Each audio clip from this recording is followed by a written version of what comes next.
Evangelho de Jesus Cristo, segundo a narrativa de Mateus, capítulo de número 22, e os irmãos vão acompanhar a leitura a partir do verso de número 36. Esse texto, irmãos, é parte integrante dessa série que nós estamos pregando sobre discipulado. Mateus, capítulo de número 22, versos de 36 até o verso 40. Assentados reverentemente, os irmãos vão acompanhar a leitura, que nos diz assim: Entretanto, os fariseus, sabendo que ele fizera calar os saduceus, reuniram-se em conselho. E um deles, intérprete da lei, experimentando-o, lhe perguntou: Mestre, qual é o grande mandamento na lei?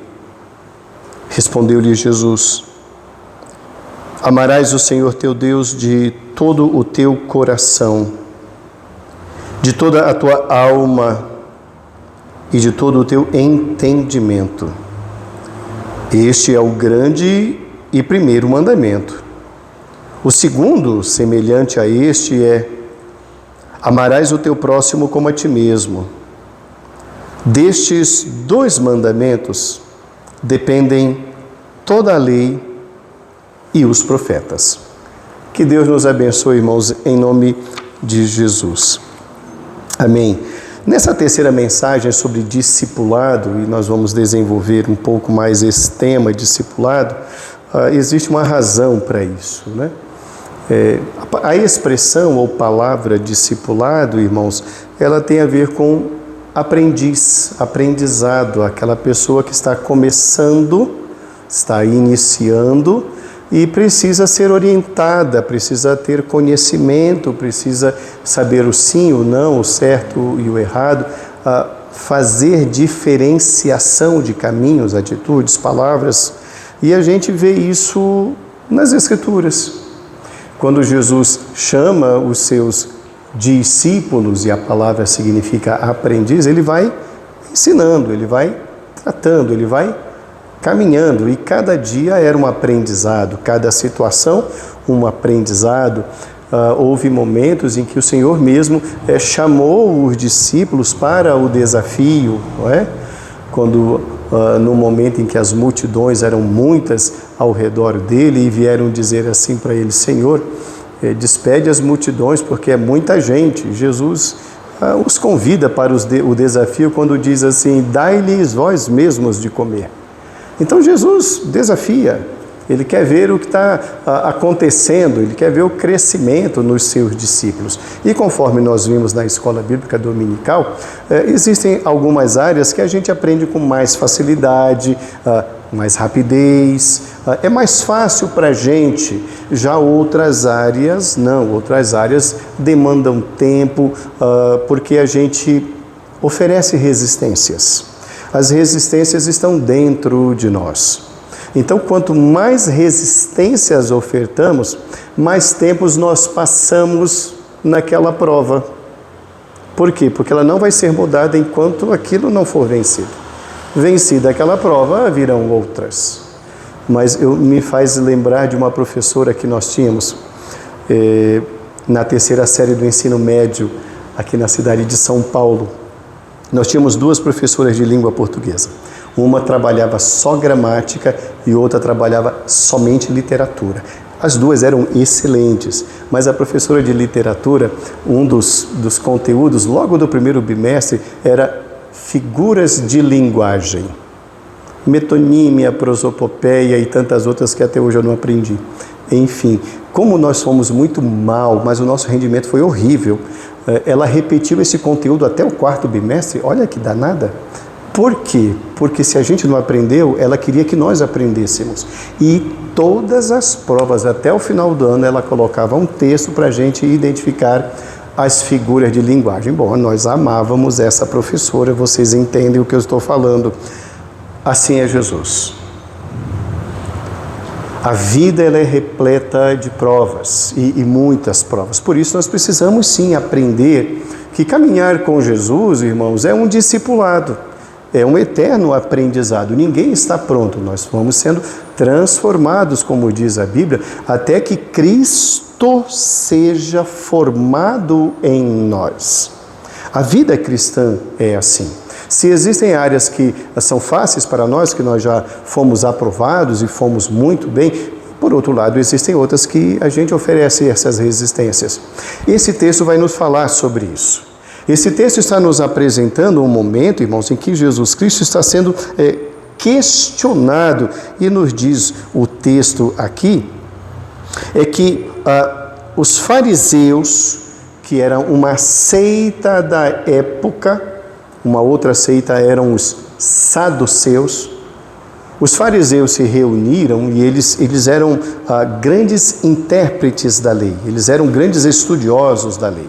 Era difícil discutir com o fariseu porque ele tinha a lei na ponta da língua. E dentre as coisas que eles tinham lá, haviam as orações deles, dos judeus, que eram chamados de Shema. Shema significa palavra, ou oração, ou pedido, não é? E havia dentro da Shema 613 observações, 613 mandamentos. Então, entre os líderes dos fariseus, havia essa discussão. Qual era o mais importante, qual era o maior, qual deveria ser obedecido, qual era o capitular, o mais importante. Então, esses debates entre eles, debates intermináveis. Uma corrente dizia que era esse, outra dizia que era aquele. Então eles levam isso a Jesus. Mas eles levam isso a Jesus não para saberem qual é o maior. Aquela pergunta era uma pergunta capciosa, era uma casca de banana para Jesus escorregar e cair. E Jesus então sabe de todas as coisas, ele conhece a Shema e ele fala, não é nenhuma dessas 613. Então, na noite de hoje, irmãos, na nossa terceira mensagem sobre o tema discipulado, nós queremos falar sobre o tema o maior dos mandamentos. O maior dos mandamentos. O texto nos diz, irmãos, que Jesus, ele não entra naquela discussão. Jesus, ele não toma partido dentre os partidos internos dos fariseus. Aquela é uma discussão que Jesus não entra, Jesus deixa para os próprios rabinos ali discutir. Mas Jesus vai para a essência da comunhão com Deus. Jesus vai tratar da essência da comunhão com Deus. Ele não diz este, aquele ou aquele outro, eu concordo com este grupo ou com aquele outro, mas Jesus revela que toda a lei se resume em amar a Deus sobre todas as coisas. Daí o título da mensagem de hoje, o maior de todos os mandamentos. Jesus deixa claro com essa resposta que ele não vai entrar na discussão da religiosidade.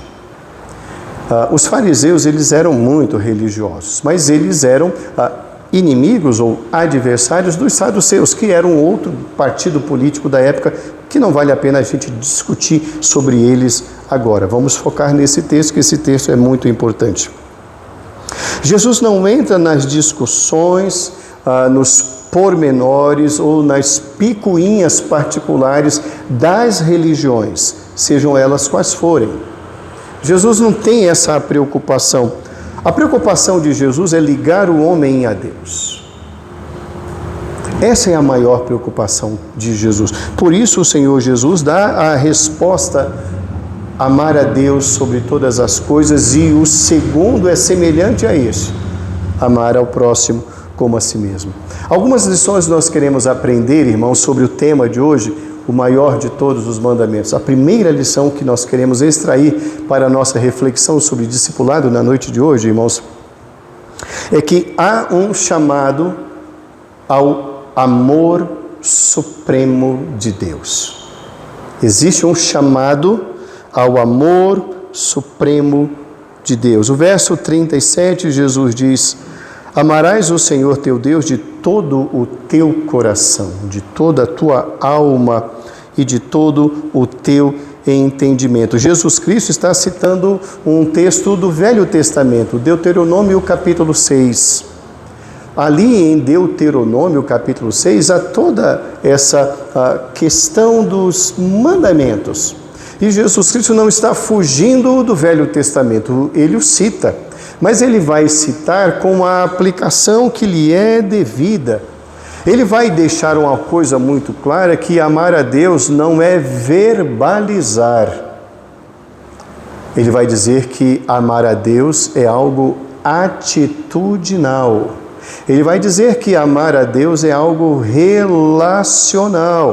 Observe bem as implicações do amar a Deus no mandamento. Ele não vai dizer apenas o que diz Deuteronômio 6, amarás o Senhor teu Deus. Ele vai enfatizar a vida como um todo, toda a essência. Então ele vai falar do coração, e coração aqui, conforme nós bem sabemos, irmãos, essa palavra coração não está no texto sagrado, é uma tradução para nós aqui no Ocidente. Por quê? Porque para nós ocidentais a sede dos sentimentos é o coração, por isso que está escrito aqui coração. No original está entranhas, com teu fígado ou com teu estômago. Eu até brinco dizendo que era muito comum os garotos falarem uma declaração de amor para as garotas na época, dizendo: eu te amo de todo o meu estômago. Como que dizendo: olha, eu quero uma boa cozinheira. Não, não era isso. Está dizendo assim: eu lhe amo com tudo o que eu sou, com tudo que está dentro de mim. Então ele coloca assim os sentimentos, mas ele coloca também a alma, a vida, a essência. E não só, se isso já não bastasse, ele vai além e fala entendimento. A ação e a intensidade, irmãos, do nosso amor com o Senhor deve ter essa intensidade, senão não é amor. É apenas então somente uma declaração, não é uma atitudinal. Quando que a gente vê isso? A gente vê isso em Jesus, irmãos. Quando Jesus está batendo aquele papo nas altas horas da noite lá com Nicodemos, ele fala para Nicodemos: porque Deus amou ao mundo de uma tal forma, com tanta intensidade, que ele enviou Jesus, para que todo aquele que nele crê não pereça, mas tenha a vida eterna. Jesus disse isso para Nicodemos, para dizer que amor é ação, amor é doação. Amor é olhar o outro, amor não é falar, mas é fazer. Então, quando ele está citando o Deuteronômio capítulo 6, versículo 5, que é o Shema, o número das orações ou dos mandamentos dos judeus, ele está dizendo que amar a Deus não é apenas e tão somente a emoção. Envolve a emoção, naturalmente, quando nós nos vemos, como acabamos de ver agora, no nosso momento de contrição. Quando a gente se vê pecador e a gente confessa o perdão e a gente recebe o perdão, é lógico que a gente é levado a uma comoção, nós podemos até mesmo chorar. A emoção não está ausente da vida com Deus, mas ela não é a base da vida com Deus. A base da vida com Deus, ela é relacional, ela é, sim, intencional. Quando Jesus está dizendo, que esse chamado para o amor supremo, ele envolve todo o nosso ser, ele diz coração, alma e entendimento. É o nosso ser na integralidade, porque ele não aceita um amor parcial, um amor dividido, ou como nós costumamos dizer, um amor meia boca. O amor deve ser integral, o amor dividido ou parcial, não. O que o Senhor está dizendo para aquele grupo, e também para nós como igreja hoje, é que o Senhor nos quer como inteiros, irmãos. E Ele nos quer o tempo todo. O Senhor não nos quer só nos domingos, ou quando há trabalhos na igreja. Não, porque nós não devemos querê-lo somente nessas ocasiões, adorá-lo somente nessas ocasiões, buscá-lo ou dele depender somente nessas ocasiões. Deus não nos quer apenas numa parte do tempo, numa parte da vida, num momento da vida, mas Ele nos quer na integralidade o tempo todo. Nós precisamos entender, irmãos, que o que Jesus está dizendo aqui para aqueles saduceus é: vocês estão percebendo que esse aqui é o maior dos mandamentos? Ele é o maior. Isso nos leva ao segundo ponto da nossa reflexão na noite de hoje. Além do chamado ao amor supremo, a resposta de Jesus para os fariseus e para nós hoje, ele vai falar sobre a supremacia desse mandamento. Quando ele está dizendo lá no verso de número 37, que é amarás o Senhor teu Deus, ele completa no verso 38, este é o grande e primeiro mandamento. Então observe o destaque que Jesus Cristo está dando ao mandamento. Não é um mandamento qualquer ou um a mais dentre os 316. Esse é o ponto focal. Isso aqui é que deve estar piscando no neon para que nós o busquemos e não o subestimemos ou o substituamos. A igreja não tem esse poder, não tem esse dever e nós igualmente não podemos ter, porque o Senhor já estabeleceu esse mandamento como o supremo. Ora, se ele é o supremo, significa dizer, irmãos, que não há outro e não há condição de nós o substituirmos. Ele não fala que ele é importante, está percebendo isso? Ele não está dizendo, olha, eu quero dar um destaque. Ele estabelece, esse é o maior. E se ele é o maior, ele tem a sua importância que os demais não têm. Vamos falar disso daqui a pouco. Ele vai falar que esse é o supremo, irmãos, porque esse é o bem supremo. É estar, querendo estar com Deus. E esse querer estar sempre com Deus, ele, repito, não é momentâneo ou sazonal, mas é constante, é integral, é uma vida com Deus. Então, Deus está se referindo a um bem supremo, porque Ele e somente Ele é digno de todo o nosso amor, de toda a nossa devoção, do amor total, porque todas as coisas devem girar em torno desse mandamento supremo. Uma das expressões advindas da reforma protestante, que nós chamamos os 5 sola, sola fide, sola gratia, sola escritura, uma dessas sola é soli Deo gloria, glória somente a Deus. Então, é o discípulo entender, irmãos, que Deus não é um qualquer. Deus não pode ser comparado a qualquer outra coisa que fique no nosso pensamento ou que nós imaginemos. Existe um cântico que já tem um certo tempo, que esse cântico diz assim: não há Deus maior, não há Deus melhor, não há Deus tão grande como o nosso Deus. Criou o céu, criou a terra, criou o sol e as estrelas, tudo Ele fez para o seu louvor. É nós nos identificarmos como discípulos, irmãos, de que o nosso Deus, conforme nós cantamos aqui, Ele é soberano. Ele reina desde antes da fundação do mundo, por eterno que é, pelo seu ser, pelos seus atributos comunicáveis e incomunicáveis, Ele é soberano. Então, nós como discípulos devemos olhar para esse Deus como que dizendo, Ele é inigualável. Portanto, Ele merece todo o meu sentimento. Por isso Jesus Cristo diz, ame de toda alma, coração e entendimento.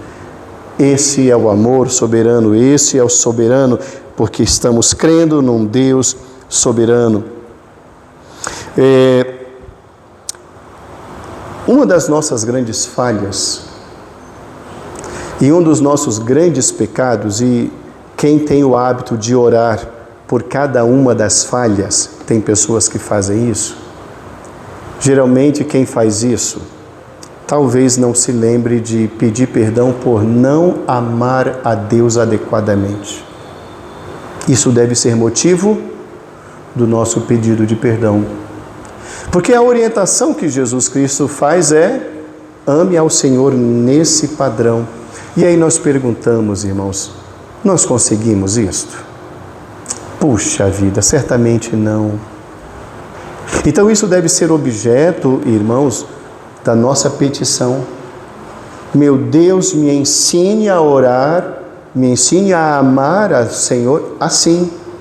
E quando não conseguimos, meu Deus, me perdoe por não conseguir te amar como o Senhor merece. São falhas de amor. Nós desobedecemos ou pecamos por não amá-lo totalmente, não amá-lo adequadamente. Às vezes, irmãos, nós não pensamos nisso. Nós pensamos que podemos amar a Deus de qualquer forma e não buscamos o melhor. Jesus chama a atenção dizendo, não é assim.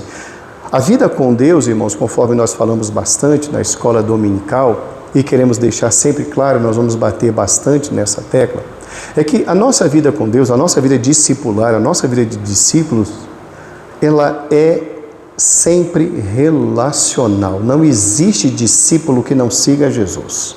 Falamos sobre isso no domingo passado. Se não segue, não é discípulo, é um admirador. Está na multidão, mas não segue.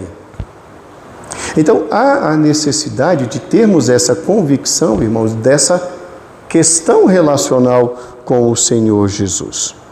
Uma terceira lição que nós aprendemos nesse texto sobre o amor, esse sublime amor, irmãos, é que esse amor nosso a Deus transborda no próximo.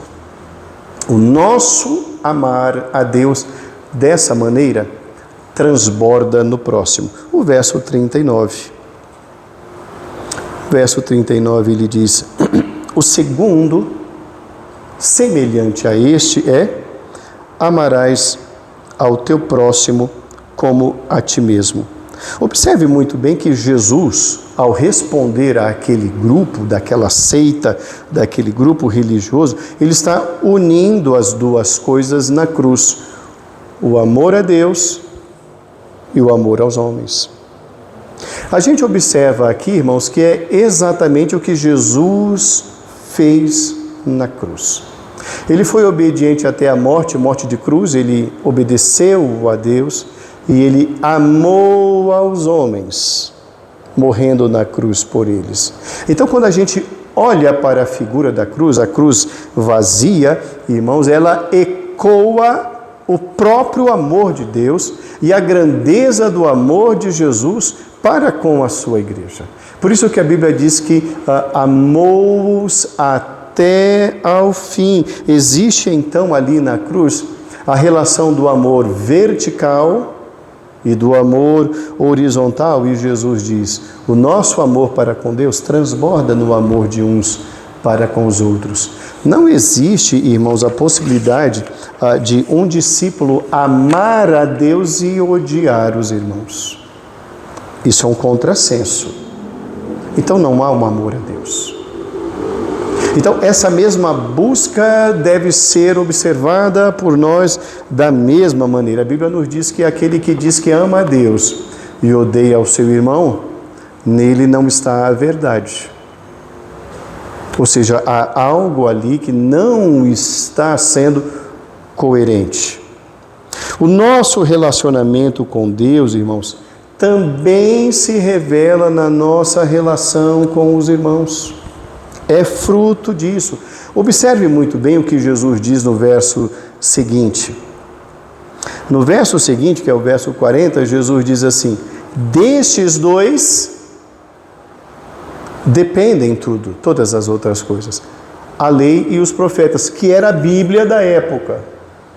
Então observe que a vida espiritual, aquilo que cantamos, aquilo que pregamos, a profecia que anunciamos ou aguardamos, ela é consequência desse amar a Deus e amar aos irmãos. O que Jesus Cristo está deixando de uma forma assim muito clara para todos, irmãos, é que se não houver amor a Deus nesse nível e com essa busca, todas as demais coisas serão nulas. Todas as outras coisas não terão essência, porque o que é essencial não foi feito. Então, observe muito bem como Jesus Cristo está dizendo: a vida com Deus é relacional. Se não há essa busca, se não há esse amor, se não há essa dedicação, e se eu não consigo fazê-lo, eu não posso desistir. Pelo contrário, eu devo orar para que consiga. Esse é o propósito. Não é dizer, eu não consigo mesmo e está tudo bem. Deus sabe de todas as coisas. Sim, Ele sabe de todas as coisas, inclusive que você não quer amá-lo dessa forma. Que você não quer essa busca, que você está desistindo. Que você desistiu e que você não o quer. Pois bem, Jesus diz, se não há essa relação aqui e não há aqui, esqueça o culto, esqueça todas as outras coisas. Por quê? Porque tudo depende disso. Vida com Deus é relacional, irmãos. Vida com Deus é união, é busca. Nós estamos observando aqui, irmãos, que Jesus na cruz, Ele cumpre todas essas coisas. Então, nada há em haver, porque em Cristo todas as coisas foram cumpridas. Todas as exigências. Por isso que a Bíblia diz que Jesus é a justiça de Deus. Jesus aceitou o sacrifício de Jesus. Por isso que quando cremos em Jesus, Deus pega essa justiça de Cristo e coloca sobre nós. Essa é toda a diferença. Por isso devemos amar a esse Deus, irmãos, porque Ele merece sim. E por muitas vezes, irmãos, nós não fazemos isto. Nós amamos outras coisas, nós dedicamos mais tempo, mais atenção para outras coisas do que propriamente a Deus. Concluindo a nossa reflexão na noite de hoje, irmãos, quando nós estamos falando sobre discipulado, a terceira mensagem sobre discipulado, desse amor maravilhoso, desse amor supremo, desse maior mandamento, o mandamento maior de Deus, eu preciso, como discípulo, ou como pretendente ou aspirante, eu preciso examinar meu coração na noite de hoje. Eu preciso parar,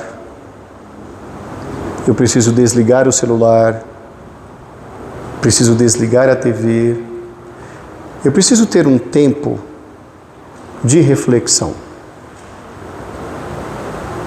Eu preciso começar a pensar: o que eu tenho amado mais do que a Deus? Eu tenho amado mais o meu trabalho? Eu tenho amado mais o meu futuro, os meus projetos de vida? Eu tenho amado mais a minha planilha, eu tenho dado mais atenção ao meu planilhar, o meu projeto de vida, o que eu almejo no futuro, mais do que a Deus? Deus para mim são apenas alguns minutos mesmo durante a semana? Bom, se é isso, então eu preciso rever isso. Se há algo tomando mais tempo, é hora de rever, é hora de revisitar, é hora de realinhar, de estabelecer prioridades e saber o que eu quero. Porque a Bíblia nos diz da impossibilidade de amar a dois senhores. Vai amar a um e vai aborrecer a outro. Não podeis amar a dois senhores. Então, eu preciso examinar o meu coração. Eu preciso examinar o meu tempo com Deus. Uma outra coisa que eu preciso fazer depois de examinar e observar que não tenho amado, não tenho procurado, eu sou eu e acabou, eu sou assim, teimarmos com a síndrome da Gabriela, né? Eu nasci assim, vou ser sempre assim. Se é isso mesmo, então, a palavra do Senhor para nós na noite de hoje é uma palavra de arrependimento. Não é uma palavra de descarte, você não serve, não. É o momento de arrepender. Jesus não abandonou a sua fidelidade a Deus e não rejeitou o grupo, ele ensinou ao grupo. Por que ele ensinou? Porque todos somos ensináveis. Todos podemos aprender, todos devemos aprender, Todos podemos melhorar, todos devemos melhorar. Então, o momento é de arrependimento. Se eu cheguei à conclusão de que eu tenho amado mais outras coisas, sejam quais forem, mais do que a Deus, então o momento é de arrependimento. Então eu devo me arrepender dos ídolos modernos, dos ídolos que eu criei, das coisas que têm tomado mais tempo, mais atenção, têm sido prioridade. Sejam essas coisas quais forem, não importa. Pode ser família, projeto de vida, um emprego melhor, um salário melhor, uma residência melhor, morar no exterior, enfim, não me importa. Pessoas. Depois que eu examinei, depois que eu me arrependi, então o terceiro ponto é orar por um coração transformado. A Bíblia nos diz que um coração contrito, arrependido, Deus não rejeita, Deus acolhe. Então, a nossa vida, aquilo que nós balançamos a nossa vida e vimos que não está legal, deve ser motivo da nossa oração. Deve ser motivo, sim, de buscarmos em Deus um coração transformado. E por último, depois que eu me examinei, que eu vi os erros e que eu pedi um coração transformado, aí eu vou buscar uma vida de consagração. Aí é o momento da consagração. Porque eu descobri um amor maior que o amor de Deus. Eu já entendi que da forma como eu estou vivendo não é bom, ela não está compatível com aquilo que as Escrituras exigem de um discípulo, e eu quero ser um discípulo. Eu quero melhorar a minha vida com Deus. Eu quero aprender a me relacionar com Deus. E então eu vou me consagrar a esse Deus, porque eu não vou conhecer a Deus longe dele. Eu não posso conhecer a Deus fugindo dele. Eu não posso conhecer a Deus fugindo da palavra dele, deixando de conversar com ele. Não! Não é assim que isso vai acontecer. Quando Abraão, irmãos, eu acho que eu citei isso na escola bíblica dominical hoje. Quando Abraão recebeu de Deus o chamado, sai da tua terra, da tua parentela e vai para uma terra que eu te mostrarei, ele vai. Diz o texto que logo em seguida ele vai. Ele se despede e vai. Quem é esse Deus que está me chamando? Não é? Que garantias tenho eu? Ele vai. Sabe como Abraão vai conhecendo a Deus? No dia a dia. Meu querido, a gente conhece a Deus na caminhada. A gente não vai primeiro conhecer a Deus para depois segui-lo. Não! A gente vai conhecendo, caminhando. É no deserto. É no deserto que a gente vai ver que nada vai nos faltar. É no deserto que a gente vai ver uma água jorrar. É no deserto que a gente vai ver uma padaria se abrir a cada manhã na forma do maná. É no deserto que nós vamos ver um açougue se abrir todos os dias, quando Deus mandando proteína das codornas, das codornizes. É no deserto. Se eu fico no Egito, eu não vejo nada disso.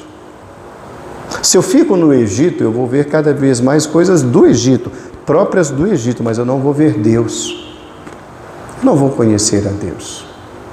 Eu não vou ver que aquele Deus me vê quando eu não o vejo. Discipulado, irmãos, não é ser evangélico. Ser evangélico é a coisa mais fácil do mundo. Jesus não nos chama para sermos evangélicos. Nem o papel da igreja é esse. A ordem de Jesus para a igreja é: ide e fazei discípulos. Queridos, nesta igreja, esta igreja, a gente luta há anos para isto, para fazer discípulos. A gente se preocupa muito, todos os presbíteros que por aqui passaram tiveram a mesma visão, da vida com Deus, de pregar mesmo a vida com Deus. Então, o foco desta igreja nunca foi, eu digo isso por conhecimento, desde os anos 80. Meu pai começou a ser pastor aqui, irmãos, em 1986. 40 anos? É isso? E eu conheci o pastor anterior, que começou a pastorear essa igreja em 76. 10 anos antes do meu pai. E eu nunca imaginei estar aqui. Nunca, e Deus sabe. Deus sabe disso. Mas a nossa ênfase sempre foi aproximar o homem de Deus. Essa igreja nunca foi afeita a novidades e a modismo. Essa igreja nunca cedeu a modismos. A única vez em que essa igreja cedeu a modismos, ela se afastou. Foi no final dos anos 60, início dos anos 70. Esta igreja se reuniu e não quis mais se filiar à Igreja Presbiteriana do Brasil. Ela foi ser uma igreja independente. Eu conversei com o pastor que liderou esse movimento. Esse pastor já esteve aqui há muitos anos. Talvez eu acho que só a Selma e a Silvia ouviram. Aquele pastor barbudo de barbas brancas que veio lá do Nordeste, o reverendo Mozart Noronha. Hoje ele é pastor luterano no Rio de Janeiro, já aposentado. E ele falou muito claramente para mim: Elton, a igreja não queria mais a IPB. E eu, como pastor, falei: vocês decidam. E foi a Assembleia que decidiu. E ele mesmo disse: Elton, em 3 anos, a igreja se reuniu e falou: nós não queremos isso, nós queremos voltar aos estudos da Palavra de Deus. Eles se reuniram e voltaram à IPB. Então, a única vez que essa igreja seguiu ventos de doutrina, ela não ficou longe muito tempo, ela se perdeu. Irmãos, Jesus não quer outra coisa senão que sejamos discípulos. E o discípulo, ele segue a Jesus. Ele não inventa moda, ele segue. Ele ama, ele busca, ele ora, ele chora, ele se arrepende, ele erra, ele cai, ele se levanta. Ele chama outros, ele fala de Jesus, ele fala de Jesus, ele fala de Jesus. Discípulo é isso. Amar a Deus sobre todas as coisas. Vamos fazer isso, irmãos. Vamos, nessa noite, ir para o nosso quarto, desligar as nossas coisas e vamos rever essa mensagem de hoje. E vamos colocar a nossa vida num relacional com Deus, que seja de fato consagração. A nossa vida vai mudar. Essa igreja vai mudar. A gente vai ter cada vez mais prazer em Deus. Como diz o Salmo 1, o seu prazer está na lei do Senhor. E nessa lei, ele vai ter tempo. Medita de dia e de noite. Seremos como a árvore plantada junto à corrente de águas. Nós vamos frutificar, irmãos. Eu não tenho a menor dúvida, porque isso é bíblico. E a palavra de Deus não falha, ela é inerrável. O maior mandamento de todos, amar a Deus. Vamos amar a esse Deus nessa intensidade. Que Deus nos ajude em nome de Jesus. Amém.